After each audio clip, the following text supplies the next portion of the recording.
Salut! Dans cette vidéo, nous allons vous montrer comment faire ses propres galettes de blé à partir d'un lopin de terre en passant par ça. Oui, il s'agit de cultiver du blé et d'en faire de la farine. Nous allons voir toutes les étapes de ce processus qui dure presque un an. On commence dans le jardin en octobre ou en novembre, dans une zone préparée pour les semis, donc qui n'a pas trop d'herbe, et idéalement qui a été recouverte de paille ou d'autres choses pendant des mois pour bien développer la vie du sol. Le semis consiste à mettre ses graines de blé dans la terre. Et pour ça, pour se rappeler où on en est, on les met en ligne.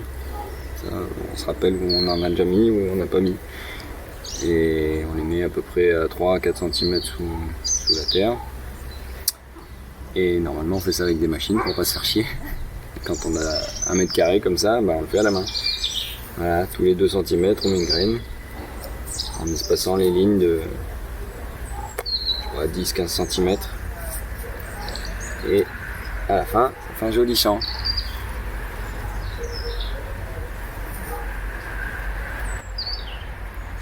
Et entre les lignes, je mets quelques graines de vesse, une légumineuse.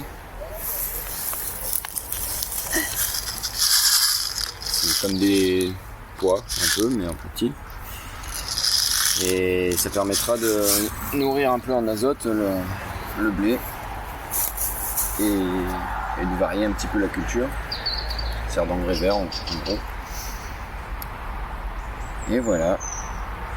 Après, il n'y a plus qu'à attendre le mois de juillet et on peut récolter.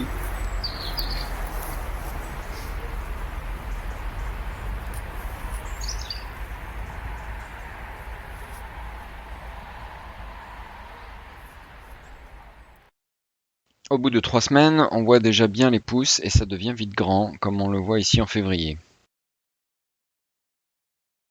Je vous invite dans mon champ de blé. Voilà. Il y a au moins 2 mètres carrés de blé avec ça. Si on arrive à faire un pain, ça sera un miracle. Mais ce sera une bonne expérience. Ça fait joli en plus. C'est déjà très grand. Si je me mets au milieu, vous allez voir, ça m'arrive déjà au bassin quoi.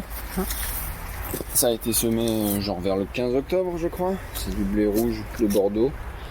C'est une variété de population quoi. Et bon, ça va être rigolo. On retrouve le beau champ de blé qui cette fois est mûr. Les épis sont courbés, ils ont rougi.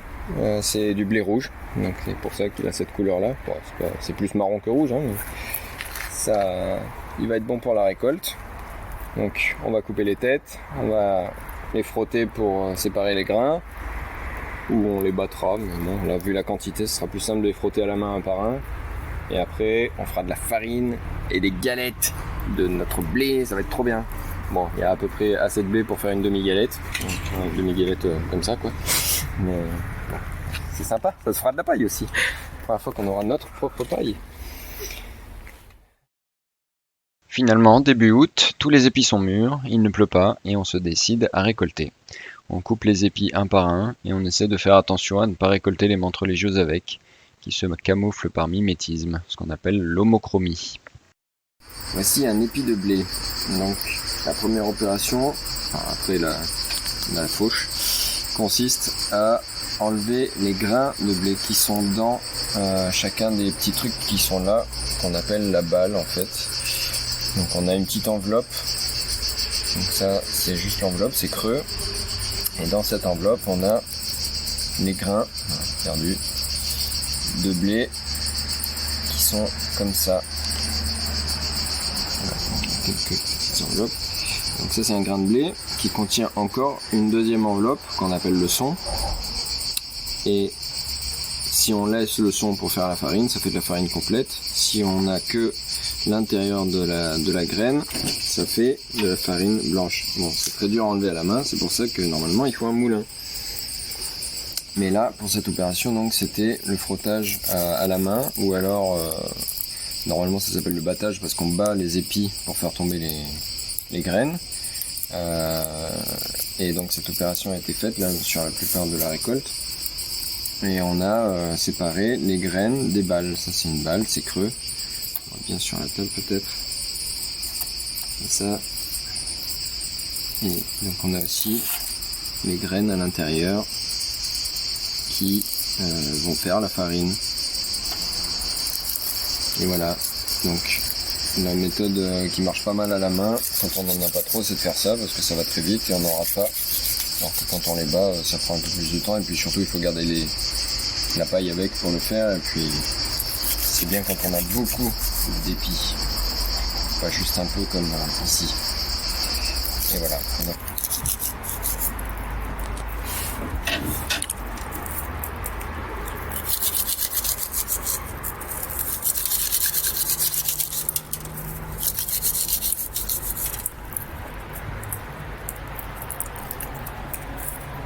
Maintenant on va passer à l'étape suivante qui est la séparation des deux. Parce que là ils sont séparés les uns des autres mais dans le même récipient. Et on veut séparer du coup d'un côté les balles parce qu'on va rien en faire pour ça se mange pas. Et les vrais grains de blé pour en faire de la farine. Et pour ça on va utiliser les différentes densités des deux puisque les balles sont vides, sont très légères. En soufflant dessus, les balles vont s'envoler et les grains vont rester au même endroit.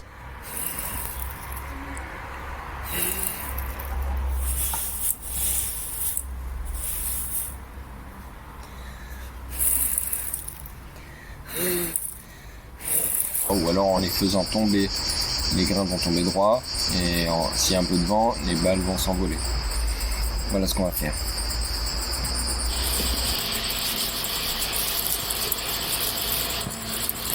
De balles, là.